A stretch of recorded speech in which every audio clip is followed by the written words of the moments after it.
Success. Oh, hi. Glad you're here. I'm glad to be with you.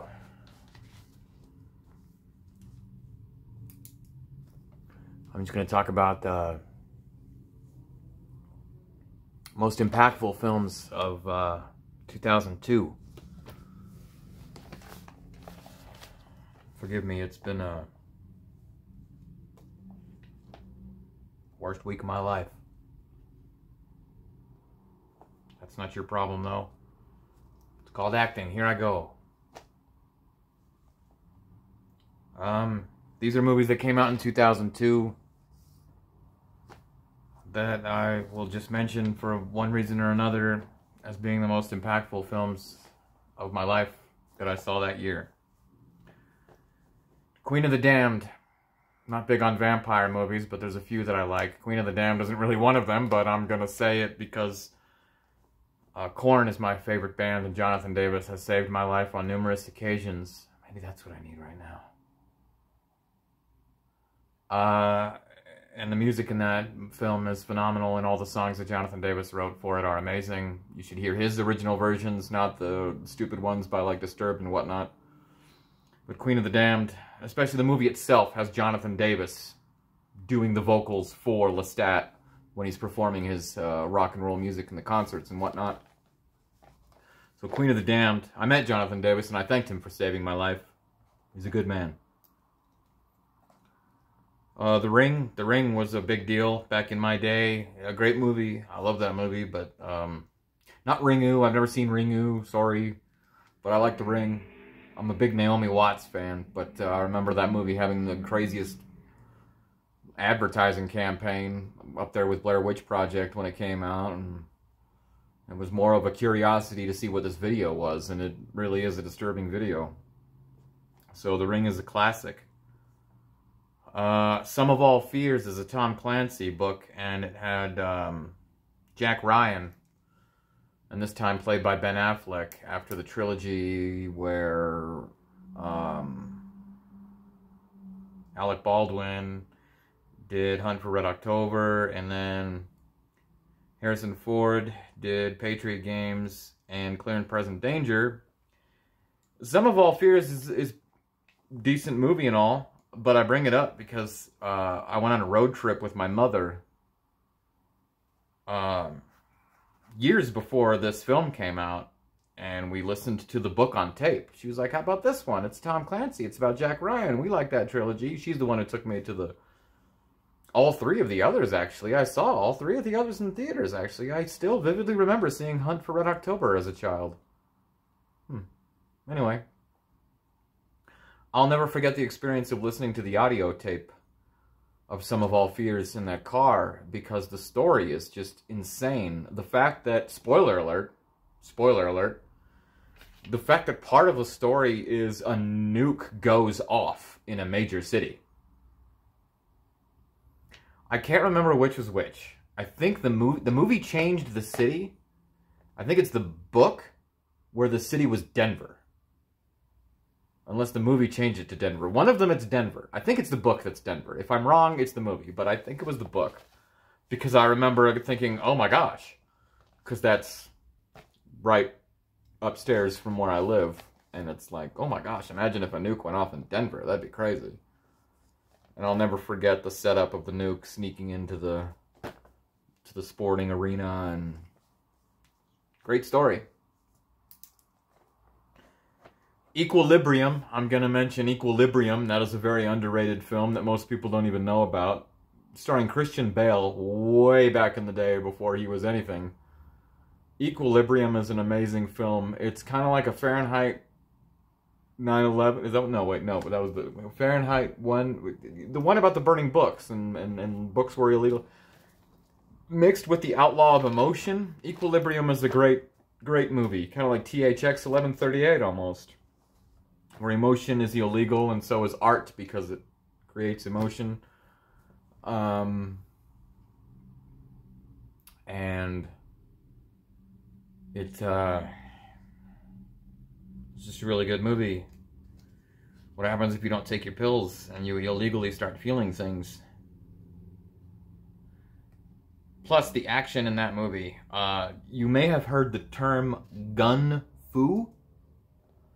I believe gun fu is now something that would make people think of John Wick, or, I don't know, I don't think The Matrix, something, but it's probably more popular of a term now, gun fu. But as far as I know, Equilibrium is what started that whole craze. There was no such thing as gung fu before I saw Equilibrium. Equilibrium is insane, amazing. You should see Equilibrium. It's a really good movie. And I'll just never forget the kind of...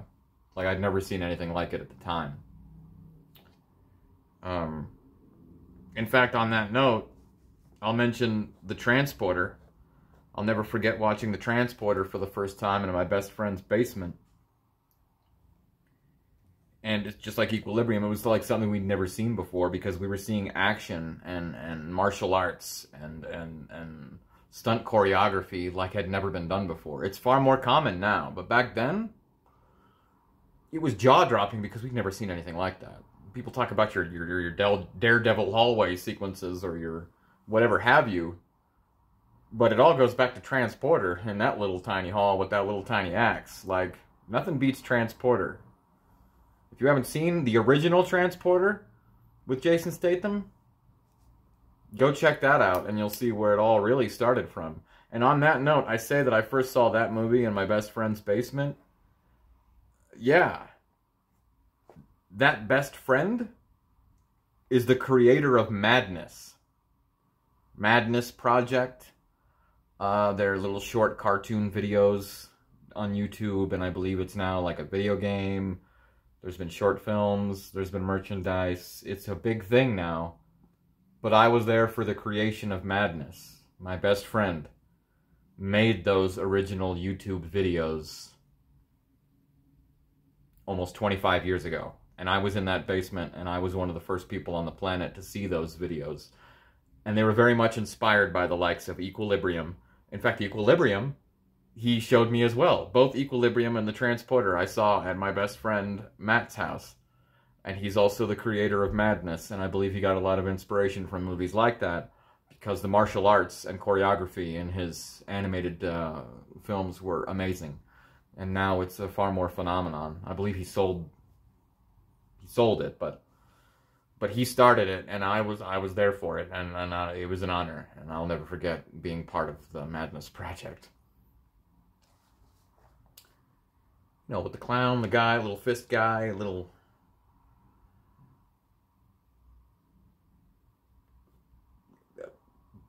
plus face. Anyway. Red Dragon. Red Dragon's a good time. I mean, I love me Silence of the Lambs. I love me Hannibal. But Red Dragon, I'll never forget seeing in the theaters. And forgive my...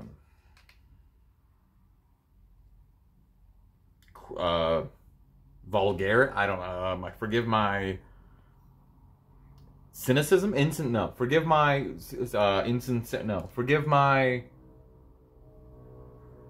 Forgive me for being blunt, but I'll never forget being in theater laughing my butt off at Edward Norton screaming at his kid to pee his pants, or something like that.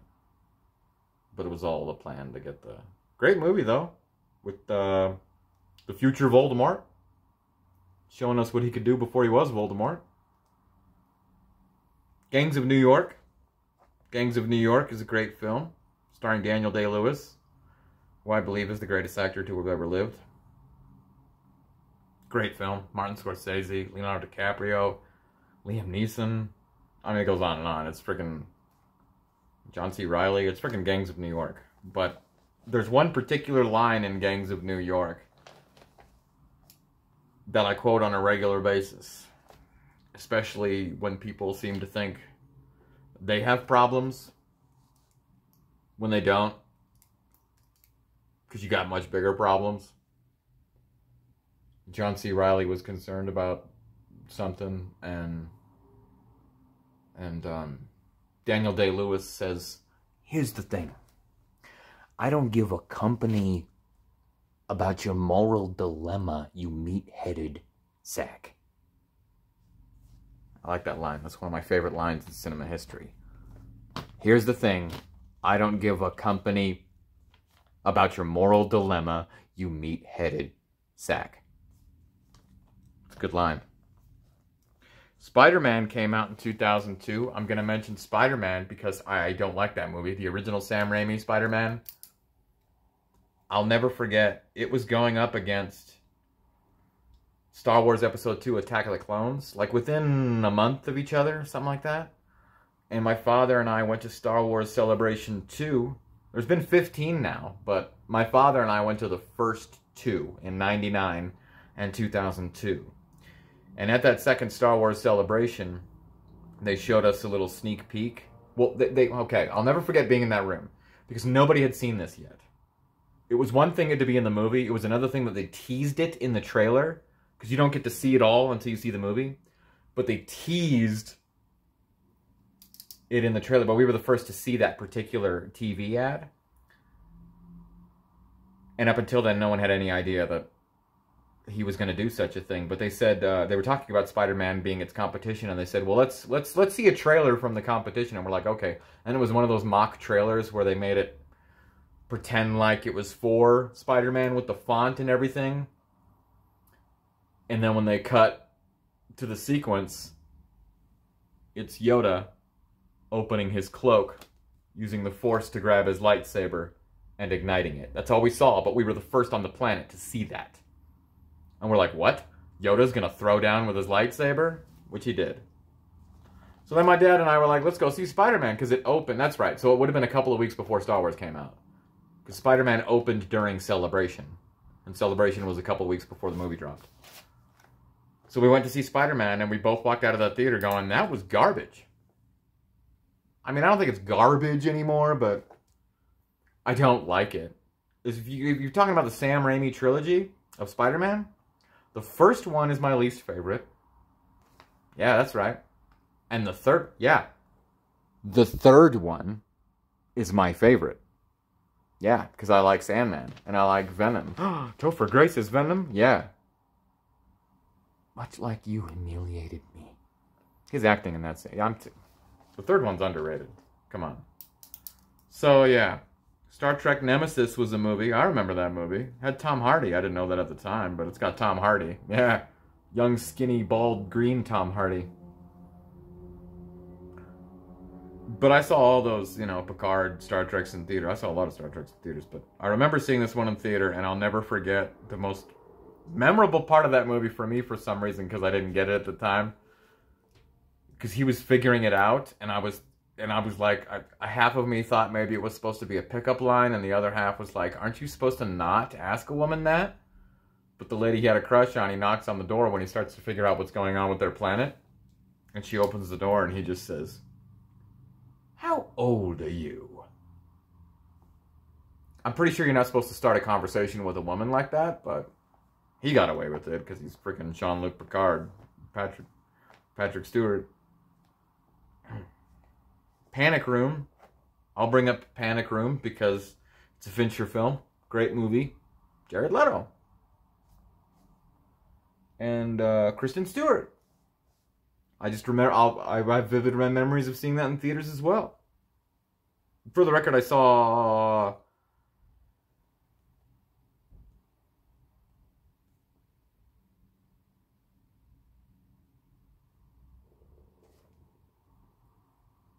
Did I say something about seeing something in theaters? I saw it by myself. In theaters. Oh, same with Red Dragon. Yeah, but I saw Panic Room in the theater, and it was a really good movie. I just remember that. Changing Lanes. Changing Lanes is a Morgan Freeman, Ben Affleck film. Something about road rage, I think. I barely remember it. I saw it once, but boy, is that a core memory, because I was on a road trip with my best friend at the time, who sold me their old car for dirt cheap if I promised to go with them to help them financially on their road trip so that they could go to the Juggalo thing, because they were really big on Insane Clown Posse. I had no interest. I just wanted the road trip and the drugs, full disclosure. There was a lot of drugs on that road trip. So while she went to the Gigolo thing, her brother and I just hung out at the hotel. It was like middle of nowhere, where there was literally 2 buildings as far as the eye could see. Our hotel, and then like a couple of blocks down the street, a Steak and Shake. It was the first time I'd ever heard of Steak and Shake or been to a Steak and Shake, and that was kind of like my, I guess I'll go here again today. And I got burgers and shakes and would tip the waitresses very well because they were the only human contact I had aside from... Anyway, I remember seeing Changing Lanes in that hotel with her brother. Boy, did they have this one fight. Drugs are bad. Don't do speed. Man, we were so hopped up on speed. We were lucky to live that road trip and not crash and die, much less get pulled over and arrested. Like, literally within hours of leaving, we had a cop warn us about speeding. And we'd already been up for like 3 days. Anyway, Swim Fan. I remember Swim Fan. Wasn't it about like a girl obsessed over a man and jealous and then try to kill him or something? I just remember going on a date, and that's the movie we saw. You know, dinner and a movie was my first dinner and a movie dates. And we saw Swim Fan. I don't remember who that person was. I don't think the relationship lasted very long. The Salton Sea, starring the great Val Kilmer, about a trumpet player. A weird movie. I haven't seen that in forever. I should watch that again. I just remember my wife at the time and I watching it, and just have core memories of watching The Salton Sea with her. Narc. Rest in peace, Ray Liotta. Ray Liotta was fantastic in Narc. Narc is a great movie. It's about a, spoiler alert, narc. If you don't know what that is, it's someone who tells, someone who's working for the cops, like a criminal who's working for the cops. But they're really a criminal. They're not like undercover. They're a criminal. They just narc to the police for usually money or, you know, leniency. What's that called? Sanctuary? You know, where you're not going to get in trouble for the laws you're breaking because you ratted your friends out. Because that's how stuff works here in this country. But Narc's a great movie. Ray Liotta's fantastic in that movie. He's fantastic in everything, obviously.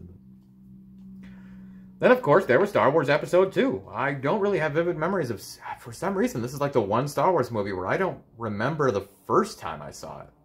I do remember working at Denny's when they released the second trailer during a football game, and I was on shift, and we had a TV in the break room, so I kept checking back and forth every couple of minutes, every chance I could, while neglecting my tables to see when the trailer was coming. And then finally it was like, oh, the trailer's coming. And I actually happened to catch it in the break room while it aired on TV for the first time. And it was the one that starts with the Geonosians in the arena and ends with, like, where you get your first image of, like, in the arena, you see the 10, 15 Jedi all in a circle with their lightsabers. And we'd never, at that point, seen that many Jedi in one spot with their lightsabers out before. And it was just like, okay, here we go. So, you know, my best friend, future wife at the time, I remember coming into Denny's after she saw it with her boyfriend. And we all talked about it. And then I quit that job when she said, hey, let's get out of here and smoke a bowl. I said, peace. But Star Wars Episode 2, Attack of the Clones, is a great movie. And would be #1 on this list for the year of 2002, if not for one other film. 1 hour photo starring Robin Williams was the first time I'd ever, I think this was before Insomnia, right? It was Insomnia before this. I don't know which came first. They were around the same time-ish. I just remember that 1 hour photo and Insomnia were the 2 times I saw Robin Williams and went, whoa. Because it wasn't just like, oh my gosh, that guy who usually does funny stuff can be dramatic? Yeah, are you kidding me? Of course comedians can be dramatic. You have any idea how traumatizing it is to be comedic? Literally in the recipe. Tragedy plus timing. So don't be shocked that comedians can be dramatic.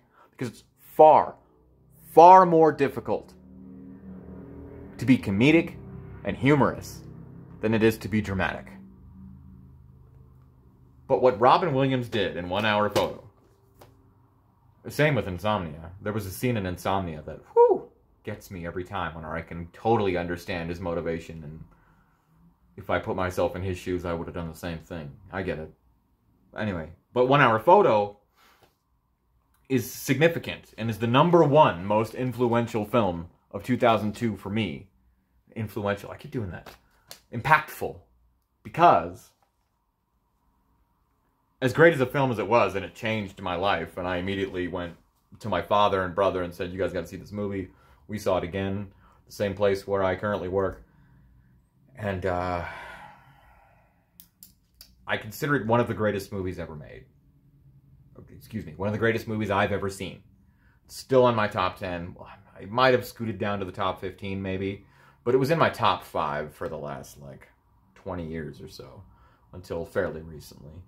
And it's still, it's an absolute masterpiece, top to bottom. But, I digress. The reason it made #1 on this list is because 1 Hour Photo, and this is still a really short list. I actually have a list on Letterboxd. Ooh, join me on Letterboxd. At, what am I on Letterboxd? I don't know. I think it's my name. Paul Charman. It's got a picture of Captain Murphy from C-Lab. Anyway. But my list on Letterboxd of movies that made me cry is still like less than 10. Sure, there might be closer to 15 or 20 if you include reviews, depending on my state of mind. But as far as films that made tears run down my face upon first viewing, there's only like a handful. And there was none for the first 19 years of my life. Until 1 Hour Photo. Yes, 1 Hour Photo was the first movie I ever saw that made me cry. And again, it's all about mindset and where you're at. I mean, hell, Inside Out made me bawl, but it wasn't at the imaginary friend part. No, it was at the very beginning. Because the whole montage of raising the little kid. Because I had just become a parent. And it hit me like a ton of bricks. The Truman Show, I'd seen 100 times and it never got to me. But the first time I saw The Truman Show as a parent, a few years ago, made me bawl like a baby when I realized that's what it's about. It's about a father having to let his child go into the real world where he can't protect him anymore. Anyway, 1 Hour Photo was the first film in my life that made me cry.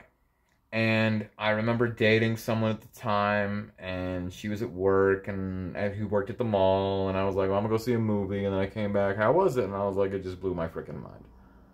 It's the scene, well, there's two scenes I want to mention. One is, there's a sequence where he looks in the mirror at work, and he's kind of just adjusting his tie and everything. And the mirror has written on it, don't forget to smile. And that moment, I want you to look this up. If you haven't seen this movie, just watch this movie. And when you get to this part, you'll understand. He's just casually adjusting himself, making sure he looks good for work. But you see his eyes go to those words. Don't forget to smile.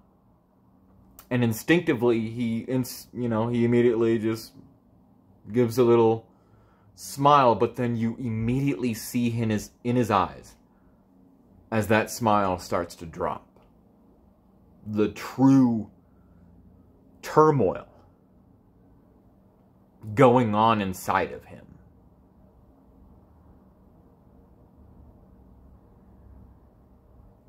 And it's the best representation I've ever seen in my life of, don't forget to put on a happy face. Don't forget your mask of normalcy.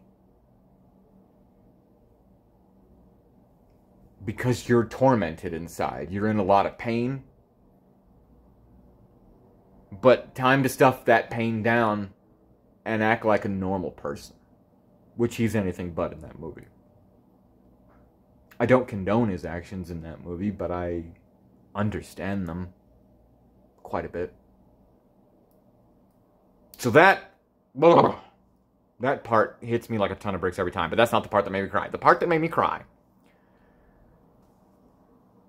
There's a point in the film when he's at a like a garage sale, and they're selling old photos, and he's just going, because he's a photo developer, and he's going through old photos, and he just finds this random photo of some lady, some older lady, and it's an older photo, and he's just like, oh, how much for this? Okay, that's all. It's just a foreshadowing, planting the seed. Then later in the film, he pretends to run in to his crush. Oh, hey, Sai, how's it going? Oh, yeah, thanks for developing our pictures, yada, yada, yada. Please have a seat, eat with me. It's at a mall food court. Love it. And he's just making chit-chat.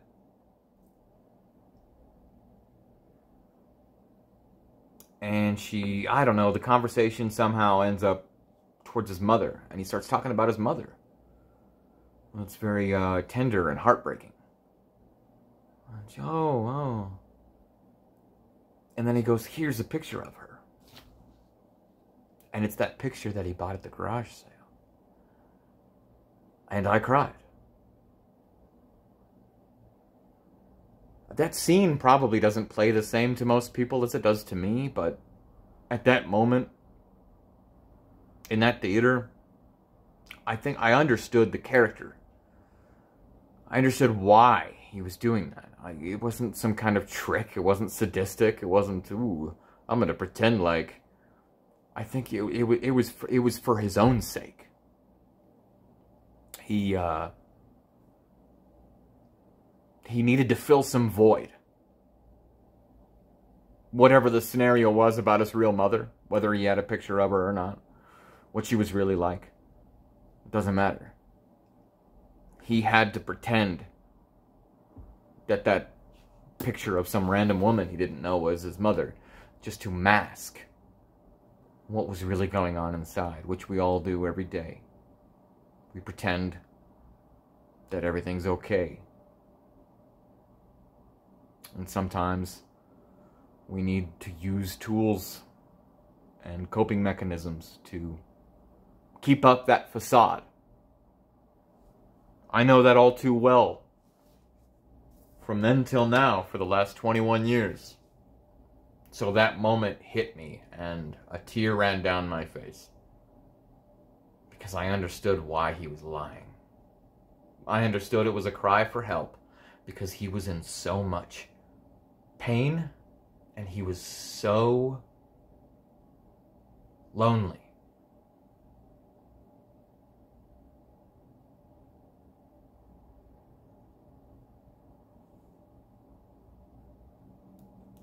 So 1 Hour Photo is the most impactful film of 2002 that I saw.